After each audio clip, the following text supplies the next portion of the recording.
Welcome to this GT Sports series. We'll mainly be playing the single player in these videos, but we might play some online. We'll have a quick run through the main menu and the main modes. You've got the single player and single race in the arcade mode, but there's also VR Tour in the arcade mode, and hopefully we'll see the full game being in VR later down the line. We've also got campaign mode, where you've got GT League, Driving School, Mission Challenge and Circuit Experience. We'll spend most of our time in GT League though. Sport is the online mode, which we may go into, as I said. Finally, you get Brand Central, where we can buy the cars. And lastly, Scapes is the other main mode, which is just a photo mode. Now, jumping into quick racing arcade mode, we're driving the Ford Focus ST in a custom colour we made, which looks a lot like the Focus RS, which is one of my favourite cars. But as we're coming down the main straight at the start of this race, we're trying to tuck into the slipstream with the car in front.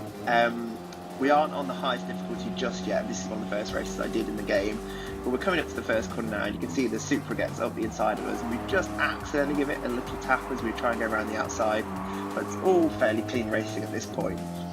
And we're coming up to the second corner now, braking a bit late and closing up to the back of the car in front. And you can see the car's a bit twitchy at the moment. I play on the pad for now, but may go use a wheel later on. Just for now, that's why everything looks a little bit twitchy. And again, we're coming up behind a Countach now. You can sort of see from the arcade mode that it doesn't pair you against the fairest cars, and we accidentally run into the back of it a little bit there, as the AI is a little bit heavier on the brakes than I was expecting. Now we're coming up to the top of the course now, the top of the hill, and it's all downhill from here, so we pick up quite a bit of speed coming into this next corner. It's a bit of a traffic jam though in this corner, as you can see, braking harder than needed to do to try and not run into the back of that Toyota. We need to get past the two, and they've sort of boxed us in here, but we get a little bit of gap and then move back onto the outside of the skyline. But then we've got the same issue where we sort of end up boxed in by the Ford pickup truck there, but we just managed to find that gap. Now we're on the long spoon curve, which sort of reminds me of a very big version of Suzuka. Braking again, and we're coming up towards the sort of the final corner and then onto the main straight. And then you can see there's a Mustang there, so we roughly evenly matched for power, and you can see we just go straight past it. Moving down the main straight up to 5th gear, approaching 120 miles an hour now, and then we're going to be braking hard into that first corner again, trying to close up to the small group in front, which is where the leaders are. Coming again up to that second corner, and again everybody seems to be a lot heavier on the brakes than I am. But you can see we're sort of again closing up to the back of this car in front. This time trying to avoid running into the back of it like we did with the other cars, but you see he's forcing us out wide.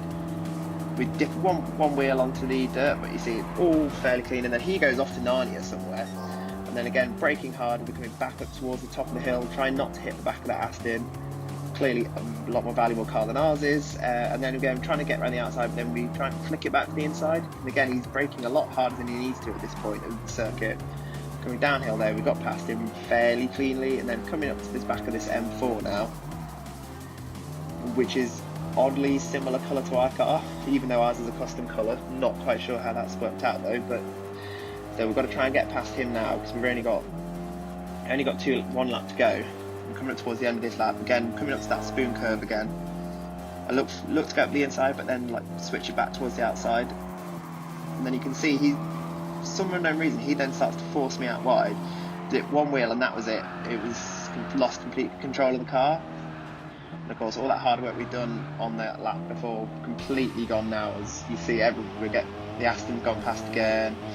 Just managed to prevent anybody else from going in front of us, but we're a long way back, and at that point I was like, well, that's it, we're not going to be winning this race. But then just knuckle down, and we managed to get up to the leaders again in one lap before, so hopefully I was thinking I can do it again. But it's back to square one, so coming up to that first corner again, later on the brakes. At this point I'm really pissed off, so just got to try and keep calm and stop any reckless mistakes. Ran these, sort of keep on the outside of the Aston, very little brakes on this corner this time, and you can sort of hear the tyre squealing. Closing up to that M4 again, and at this point it was just resist the urge to ram him off the circuit out, because I was so annoyed at that point. But this time, like, trying to keep it clean though, so we go later on the brakes, and then yeah, we just give him a little tap. It was quite annoyed at this point with him though. And then it's just got this KTM crossbow in front of us now.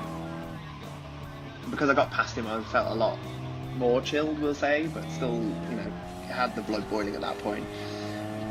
Late on the brakes again, just because we've only got that one spoon curve to catch up to him on, and obviously he's a much faster accelerating car than I am, so it was, as soon as we got to that last corner I knew I wouldn't be able to catch him.